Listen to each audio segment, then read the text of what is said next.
কি রান্না করব বলুন তো? অনেক বেলা হয়ে গেল, রান্না চড়িয়ে দিই।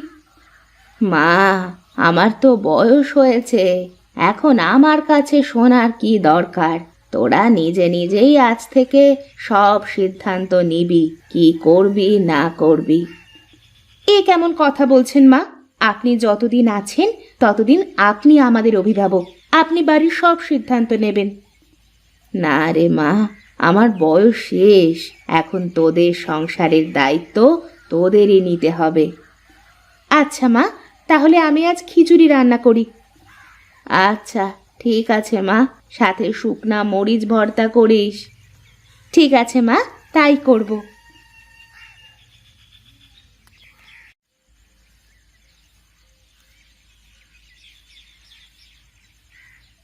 কি রে মালতী, কি করছিস এখানে? রান্না করছি ভাবি। রান্না করছিস তো বুঝলাম, কিন্তু কি রান্না করছিস তাই বল তো। কি আর রান্না করব দিদি, ঘরের সব তরি তরকারি শেষ হয়ে গেছে, তাই খিচুড়ি রান্না করছি। কি? খিচুড়ি? তুই কার কাছে শুনে খিচুড়ি রান্না করছিস শুনি? কেন, খিচুড়িতে কি সমস্যা? তুই রান্না করার আগে আমার কাছে একবার শুনে দেখতে পারতি।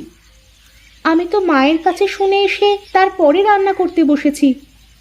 এরপর থেকে যে কোনো কাজ করার আগে আমার কাছে শুনে নিবি।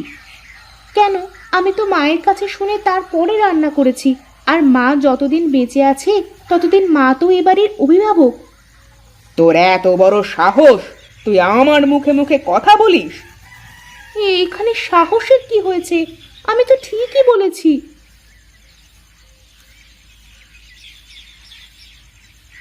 কি ব্যাপার? কি এত ঝগড়াঝাটি কেন এখানে?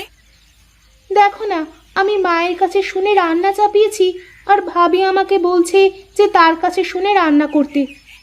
কি ব্যাপার ভাবি, মা তো এখনো বেঁচে আছে, তাহলে মালতী মায়ের কথা না শুনে তোমার কথা শুনতে যাবে কেন? মা বেঁচে আছে বলে কি এই সংসারে আমার কোনো মূল্য নেই? আমিও তো এ বাড়ির বড় বউ। হ্যাঁ, তুমি এই বাড়ির বড় বউ, কিন্তু এই বাড়ির মালকিন তো না। মা যতদিন বেঁচে আছে ততদিন এই সংসারের সব কিছু মায়ের ইচ্ছে অনুযায়ী হবে, তোমার ইচ্ছে অনুযায়ী নয়। কি?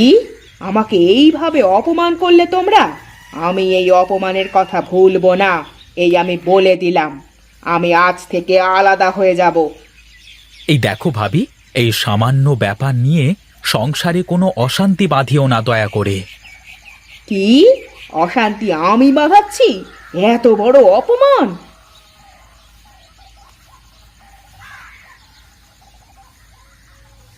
দেখেছো ভাবির ব্যবহার, দেখেছো? প্রতিদিন আমার সাথে এইরকম ব্যবহার করে ভাবি। বাদ দাও তো ভাবির কথা, সে তো অমনি। আমার খুব ক্ষুধা পেয়েছে, আমাকে খেতে দাও। আচ্ছা ঠিক আছে, তুমি ঘরে গিয়ে বসো, আমি খাবার নিয়ে আসছি।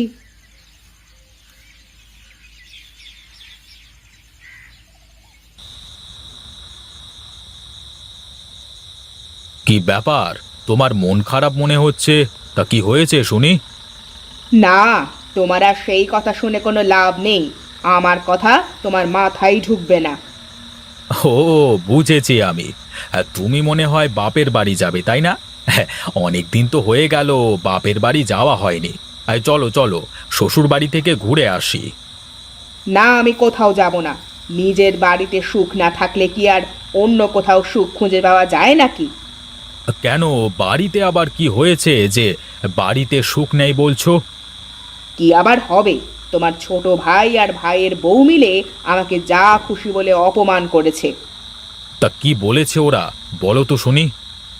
আমি একটু বলেছিলাম যে কোনো কাজ করার আগে আমার কাছে শুনতে, সেই জন্যে আমাকে কত কথা শোনালো। আমি নাকি এই সংসারে অশান্তি বাঁধাই। আরে মা তো এখনো বেঁচে আছেন, তাহলে মায়ের কাছে না শুনে তোমার কাছে কেন শুনবে বলো? সংসারের সবকিছু মা যতদিন বেঁচে থাকবেন ততদিন মাকে সামলাতে দাও, বুঝলে? আমি অত শত বুঝি না। আমি আজ থেকে আলাদা হয়ে যাব। আমি আর এই সংসারে থাকতে পারবো না। তুমি সংসারের চাল চুলো সব ভাগাভাগি করে দাও, আমি আলাদা হয়ে যাব। তুমি কি পাগল হয়ে গেছো নাকি? কি বলছো এসব? এই সামান্য ব্যাপার নিয়ে কি কেউ সংসার ভাগ করে নাকি? আমি জানতাম তুমি আমার কথায় কানই দেবে না। আমাকে অপমান করেছে তো, তোমাকে তো করছে না, তাই তোমার গায়ে জ্বালা বাঁধে না। আচ্ছা আচ্ছা, হয়েছে হয়েছে, কাল আমি সুজয়ের সাথে কথা বলে দেখব। কি হয়েছে বাবা? আমাকে ডেকেছিস কেন তোরা? মা, বড় ভাবি কিন্তু দিন দিন খুব খারাপ ব্যবহার করতে শুরু করেছে। একটু থেকে একটু হলেই আমাকে বলে আলাদা হয়ে যাব, থাকবো না সংসারে। হাতের 5 আঙুল কি আর সমান হয় রে বাবা? বড় বউ একটু খিটখিটে স্বভাবের। সবাই মিলেমিশে থাকাটাই তো সংসারের নিয়ম। শোনো ছোট বৌমা, আমি তোমাকে বলি, সব সময় তুমি একটু ছাড় দিয়ে চলার চেষ্টা করবে, তাহলে দেখবে বড় বউ আর কিছু বলতে পারবে না। না মা, মানুষকে ছাড় দিলে মানুষ আরো মাথায় চেপে বসে, তাই কোনো ছাড় দেওয়া চলবে না। ছাড় দিলে কেউ ছোট হয়ে যায় না রে মা। ছাড় দেওয়া তো অনেক বড় একটা গুণ। এই গুণ সবার ভিতরে থাকে না রে বাবা। আমি কি কম ছাড় দিই নাকি মা? সংসারের সব কাজ প্রায় আমিই করি। বড় ভাবি তো কোনোদিন কোনো কাজ করে না, সে আমাকে তার হাতের পুতুল করে রাখতে চায়। অনেক রাত হয়েছে, এখন তোরা ঘুমা। আমি কাল সকালবেলা এর একটা ব্যবস্থা করে দেব।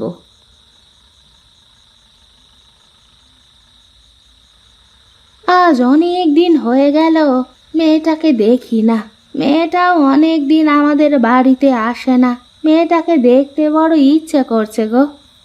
হ্যাঁ, সে তো আমারও করছে গো, কিন্তু মেয়েটা একদিন আসলে তো হতো।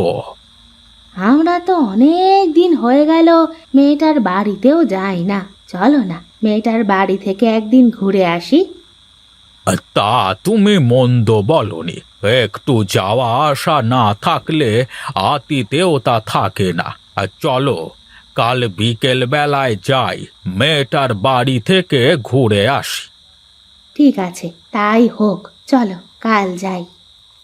ঠিক আছে, কালকে আমি হাট থেকে বড় দেখে একটা কাতলা আর কিছু মিষ্টি কিনে নিয়ে আসবো। আচ্ছা ঠিক আছে, তাই হোক। এখন ঘুমাও, অনেক রাত হয়ে গেছে। হ্যাঁ, চলো চলো ঘুমাই।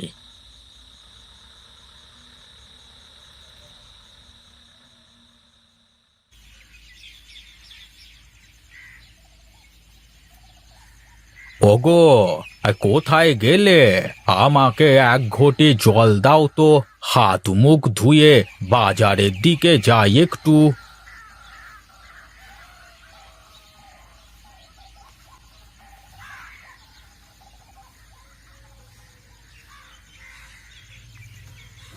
গিন্নি, বাজারের ব্যাগটা দাও তো দেখি, বাজার থেকে ঘুরে আসি।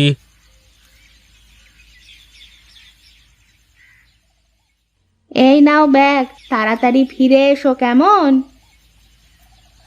তোমার তো আবার বাজারে গিয়ে চায়ের দোকানে বসে আড্ডা দিতে লাগলে দিন দুনিয়া সব ভুলে যাও। কি আর করব, এই শেষ বয়সে ওখানেই একটু শান্তি মেলে। সব বুড়ো মিলে পুরনো স্মৃতিগুলো একটু ঝালাই করি। তা সব ঠিক আছে, তবে আজ তোমার ঝালাই বাদ দিয়ে তাড়াতাড়ি বাড়ি চলে এসো না গো, মেয়ের বাড়িতে যেতে হবে তো। হ্যাঁ, তুমি সব গুছিয়ে রাখো, আমি বাজার থেকে ফিরে এসেই চলে যাব। আচ্ছা ঠিক আছে, তাই হবে, তুমি এসো।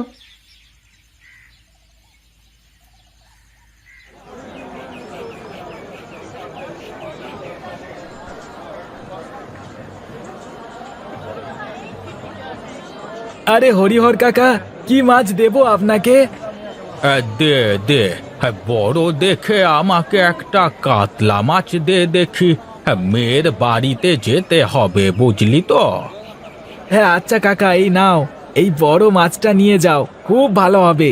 এই পাশের গ্রামের বিলের মাছ। আচ্ছা আচ্ছা, দে দে। এই নাও টাকা, আমি মিষ্টির দোকানে যাই।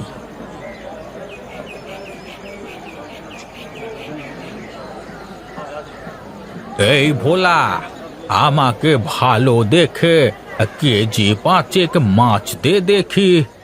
হে, এই এত মিষ্টি দিয়ে কি হবে গো হরিহর কাকা? কোথাও যাবে নাকি? হ্যাঁ রে, আমি একটু মেয়ের বাড়িতে বেড়াতে যাব।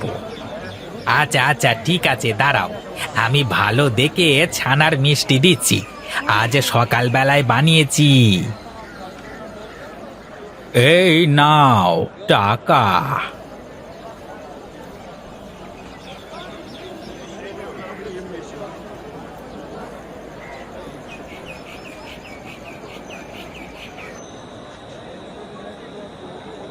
কি ব্যাপার কাকা বাবু, কোথায় চললে?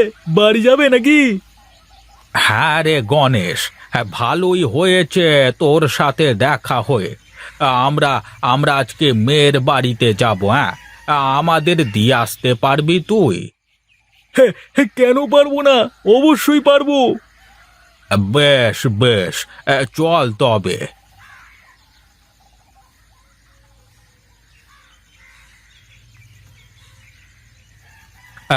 তুই এই জায়গায় দাঁড়া, আমি আসছি তোর কাকিকে ডেকে নিয়ে। কোথায় গো? গাড়ি চলে এসেছে, তাড়াতাড়ি চলে এসো।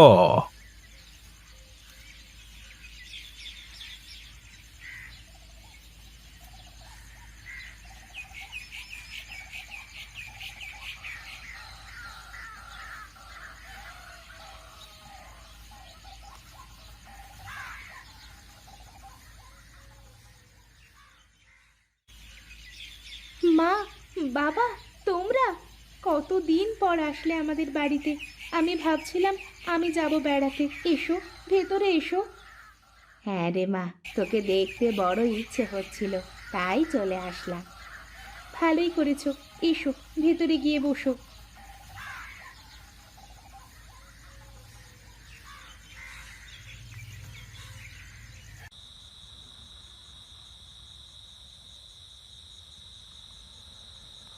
জানেন বেয়ান, আপনার মেয়েটা একদম খেতে চায় না, আর ভালো মন্দ খেতেই চায় না।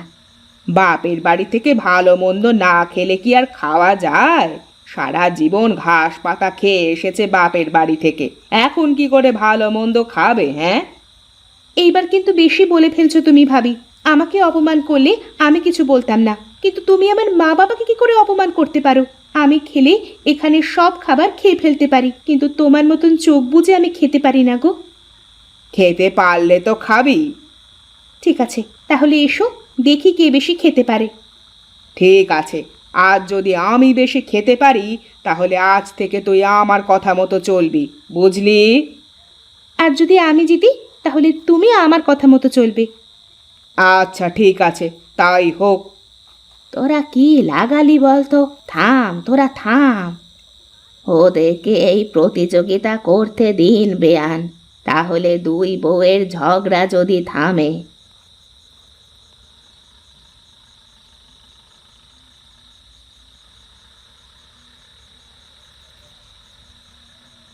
আমি আর খেতে পারবো না, তুই জিতে গেছিস মালতী। কিন্তু আমাকে একটা কথা বলতো, তুই এত খাবার খেতে পারিস, কিন্তু তারপরেও এত অল্প খাস কেন তুই? আমি সবাইকে খাওয়ানোর পর যা বেঁচে থাকে তাই খাই। আমার ভুল হয়ে গেছে রে, আমাকে তুই মাফ করে দে মালতী। কি বলছো তুমি এইসব? আমি সারা জীবন তোমাকে আমার দিদির মতন দেখেছি, আর বড় হয়ে মাপ চাইতে নেই। আমি কথা দিলাম, আজ থেকে আর কোনো ঝামেলা করব না, সংসারে আজ থেকে মিলেমিশে সংসার করব।